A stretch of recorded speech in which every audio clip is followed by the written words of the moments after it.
I'm excited to be here with Sarah Engel, who's the president of January Digital. Thanks for spending the time with ClickZ, Sarah. Much appreciated. Of course. Thank you for having me. Yeah, and maybe we just kick off with a brief intro on your business, January Digital, and your focus. Absolutely.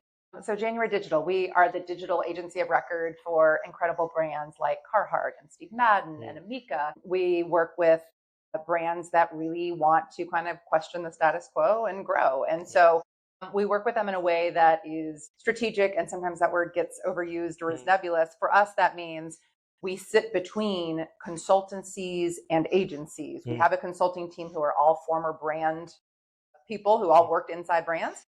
And then we bring it to fruition from a digital agency perspective. So we kind of sit at that intersection and really act as like the marketing leadership company for them, leading them from a marketing perspective as opposed to managing channels. Yeah, great. And then if we kick off, one of the questions I'm so interested to ask you, because in my experience in the boardroom, we very rarely have a people expert as part of our board. I think I've been in one company where we have, and it was a very different, much higher quality board. And so you've led both marketing and HR at the C-suite level. And for many, culture is this soft metric, but you treat it as a lead indicator for revenue. So how are you thinking and going about that, connecting your people to the culture you want them to follow, and then that culture to bottom line performance? I love this question, and I appreciate that you recognize the strength of your people in your organization and to the overall health of the business.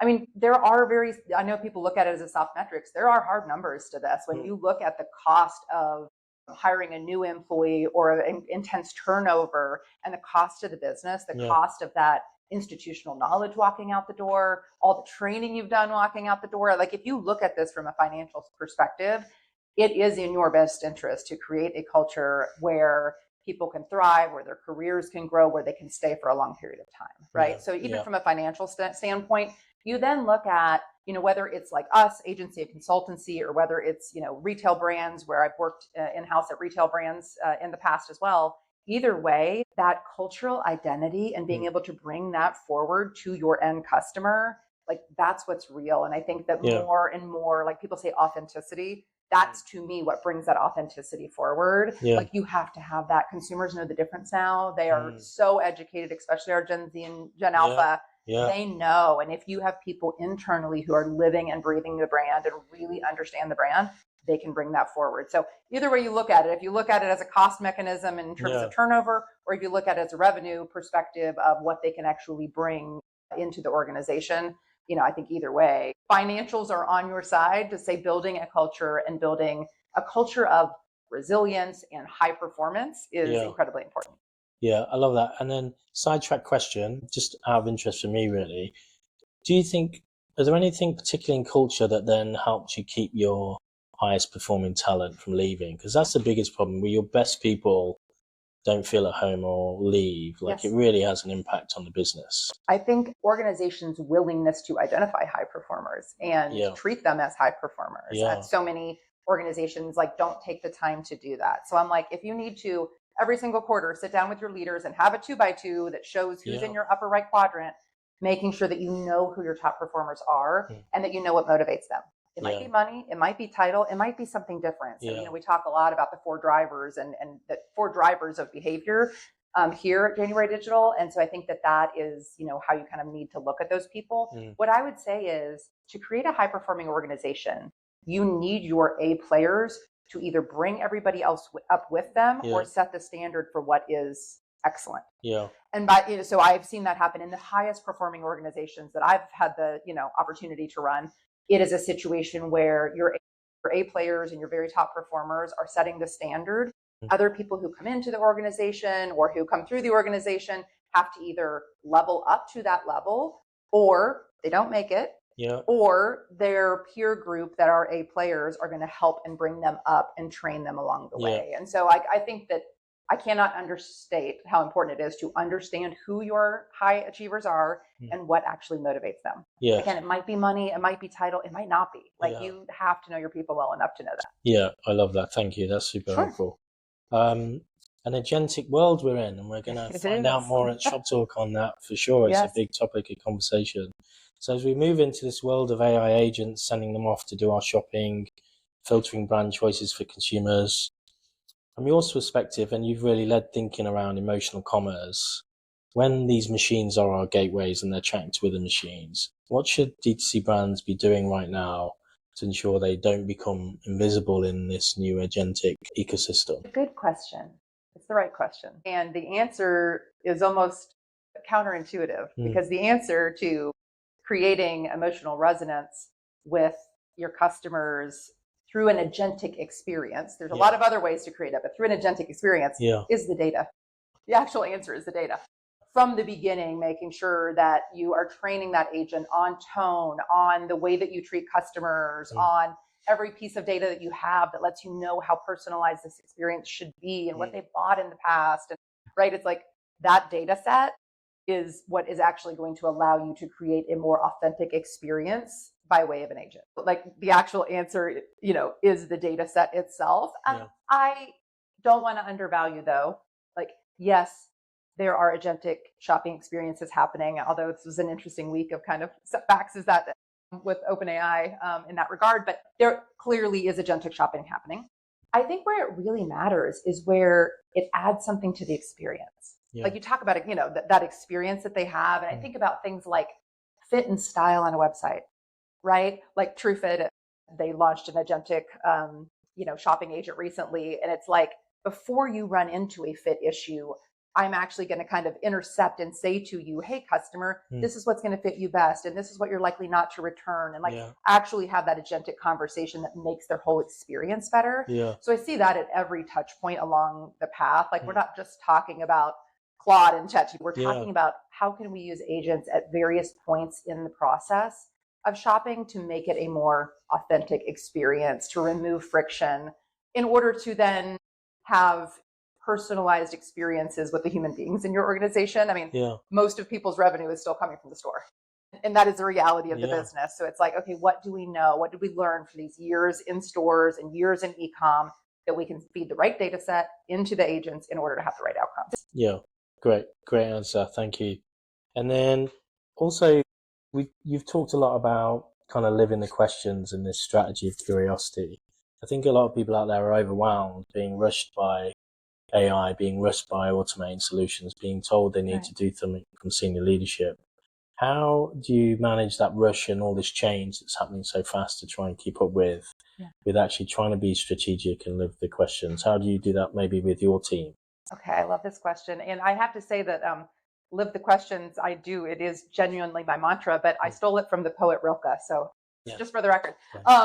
But I think that the framework for how to make decisions is really important in this scenario. And I'll talk a little bit about the AI part of your question, but just from a general perspective of like, how do we continue to make the right decisions with the best information? I think having that framework of, is this sometimes I'll say, is this a 2-week problem, or 2-day problem, a 2-week problem, a 2-year problem? Right. Like really, what are we dealing with? What are the stakes? And so whatever framework that makes the most sense for your business to put that in, how are we actually going to look at this challenge, this problem, this opportunity? What are the actual stakes? And if the stakes are low, keep moving. That like things are moving so quickly right now. We got to keep moving. We've got to keep iterating.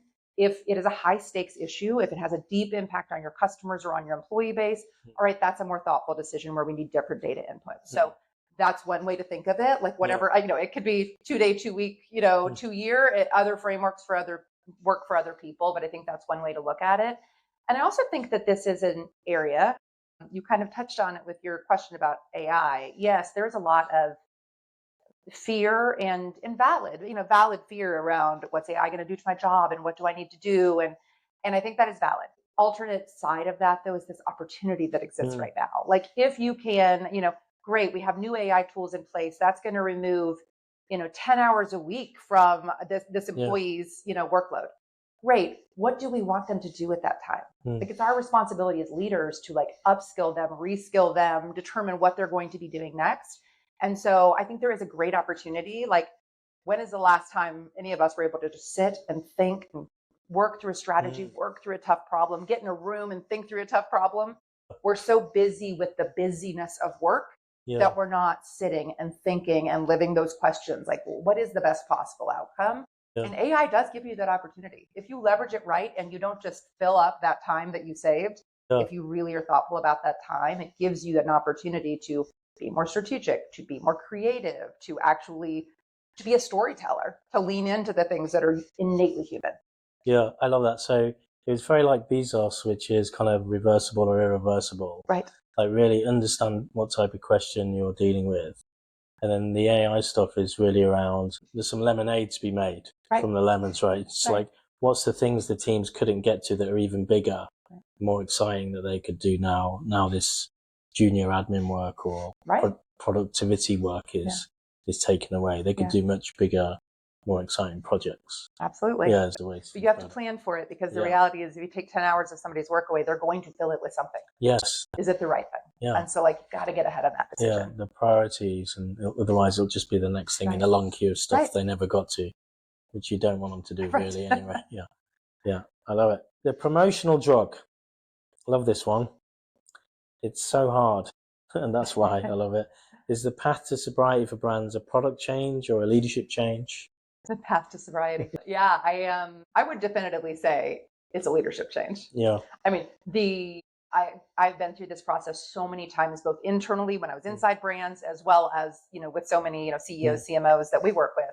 And that promotional lever is something that they're trained to pull. And, it was kind of the easy answer for a long time until it eroded margin, until, we couldn't pull that lever anymore. And is it a product issue? Yes, often, sometimes, a lot of other issues as well. However, if from a leadership standpoint and from across the organization, we don't say, this is our promotion strategy, this is how we're changing things, this is what this is going to look like, this is a senior level, C-level expectation of what our promo cadence looks like, it is very, very difficult to change. And so I've seen it where like maybe it just exists in a marketing department or just in an e-com department. That team is responsible for reducing reliance on promotions. It is almost impossible. Whereas if it is an organizational alignment where, whether it's like the most blunt force way to do it is we were on promo 200 days last year and we're going to be on promo 100 days this year, right? I mean, there are much more helpful ways to go about it. But just even if you look at it in those blunt terms, you have to have the entire organization aligned around that. It matters to your merchants. It matters to your buyers. It matters, like everybody's got to be on the same page for that. And when they do that, it still takes, in my experience, about 18 months. But it is absolutely possible. And the long-term benefit of that is you now have customers who don't expect to have your product on sale all the time. It actually, can elevate the understanding of your brand with your customers. It's worth 18 months to do that. Yeah, what I'm hearing is it's such an embedded way of working that change management to something else probably requires some kind of break fix, bravery up front. Right. And finance to also plan that in, that there's going to be an impact. Right. And people to hold on to their seats because it might take a while before we believe in what we're doing. Right. The first time where you do have a promo going and the normal response would have been like, let's just extend it a day. And everybody goes, no, we're not extending it a day. Like that's such a beautiful moment in an organization where everybody's aligned, including finance, to your point. Everybody's aligned. We're not extending. We're going to hold, we're going to make a situation where people respect and want to buy the brand at full price. Yeah. Great. Thank you. Sure. The next is culture debt. What do you think is more dangerous for a 2026 D2C brand? Technical debt? It's like, well, now upgrade with AI everywhere, or culture debt? Man, can I say both? Both. Yeah. I wanted to just, adamantly say culture debt. That's the most important. But technical debt right now is real. I mean, the MarTech stacks that are stacked up and they're only using a fourth of this system and a third of that system. It is real. I think that, there are such sophisticated players and leaders in retail and inside brands. Like I've just, I have so much respect for the change management that has, has been undergone in the last few years in the retail space. That said, there's still a lot of technical debt and a lot of legacy systems, a lot of homegrown systems that could be replaced with something that is much faster or much more AI enabled at this point. And so you can't underestimate that. That said, I think the reality of building a culture is hard. It's hard work. It takes a lot of time. It takes a lot of emotional energy, and people tend to check the box. So I would say the answer to that is both.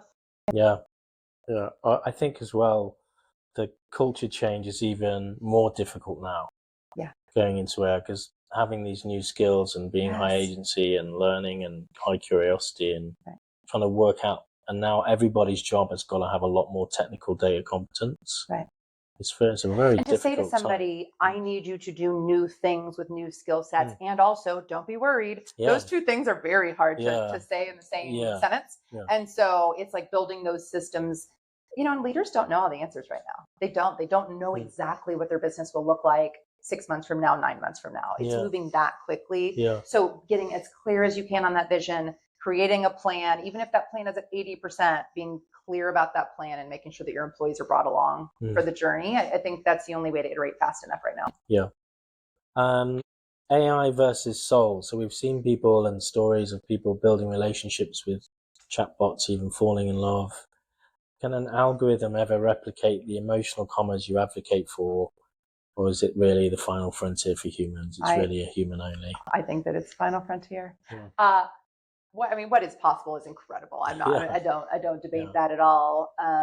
I do think that when, human beings are looking for other human connection, again, I mentioned it earlier, but especially Gen Z and Gen Alpha, they understand what is real and what is not real from a brand perspective, from an influencer perspective. They can see through it in a heartbeat. And so, and I love that. I love that about that generation, they absolutely know what is real. They're discerning. They're very discerning about it. They want something that is more meaningful because they grew up in an era where so many things weren't, right? And so I think that is the last frontier. I think that the elements of storytelling, the history of brands, the craftsmanship, those elements, I do not believe will be recreated with AI in a way that will be on par with the human element. Yeah, and I buy that. I remember the internet launching and that old, and everyone thought you wouldn't print as much, and we all printed 1,000 times more. And I think it's the same with AI, where the thirst for human connection, people will meet up more in person. Brands will be able to create those experiences for people to engage more authentically with each other and the brand. I think that'll be one of the great things that comes out of AI. Yeah. Gosh, there was just an article last week, which I love so much. Brianne Olsen at PacSun was quoted extensively in it, but the return to malls, the mall rats are like of my generation, they're back. And I know that because I have Gen Alpha kids in my house. They're going to the mall. They want the experience. They want to have it with their friends and families. And also that involves their favorite brands and retailers. That's a pretty special situation. I think Dick's Sporting Goods is doing a great job of that, building a sports, their app just launched, and it has, real metrics in it that matter to people. It actually outperformed, I think, every other, they were on the top 5 list of app downloads, not just in retail, in any industry. And so I look at that and I'm like, yeah, people want that human connection. It is important, and we can create that in our stores like nowhere else. Yeah. What about hiring for soul? So what are you looking for now on a resume in 2026? I think there's things you're looking for in the resume, and then I think there are things that don't show up well on a resume. Yes. And the number one thing is intellectual curiosity, which sounds nebulous, but it is really not. I think about in our organization, the people that are bringing new AI capabilities forward in the fastest ways, that are finding creative new solves for clients, what they have in common is that they are thinkers and tinkerers and are super curious about what comes next. And I want to play with it, and I want to break it, and I want to try it again. And so I think that is right now one of the biggest, you mentioned a minute ago, clearly the data understanding. I don't need them to be able to clean data. I need them to understand, when I see this data set and this is the analysis, this is what we do next. This is what that recommendation is. This is how we actually take action, right? Yeah.